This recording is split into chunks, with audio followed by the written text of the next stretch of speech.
एहतराम मैं आपको याद दिलाना चाहता हूँ कि आपकी पार्टी की चीफ ऑर्गेनाइजर मरियम नवाज शरीफ साहबा का ये कहना है कि पहले एहतसाब होगा फिर इंतखाब होगा, तो इसका मतलब वो एक व्यू होगा। देखिए बात सुन लें, एक व्यू होगा, लेकिन पार्टी का प्रेसिडेंट तो मैं हूं जी। नून लीग की चीफ ऑर्गेनाइजर मरियम नवाज का बड़ा फैसला, पंजाब में पीपल्स पार्टी का सीट एडजस्टमेंट का मुतालबा मुस्तरद कर दिया।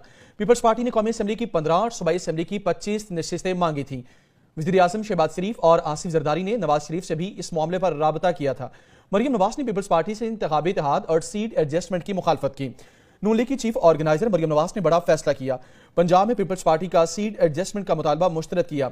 इसी पर बात करेंगे। नुमाइंदे खुसूसी सदीक साजिद हमारे साथ मौजूद हैं। सदीक, ये अहम फैसला किया गया, तवक्को ये थी कि शायद पीडीएम के प्लेटफॉर्म में आगे इलेक्शन में जाएंगी तमाम जमातें।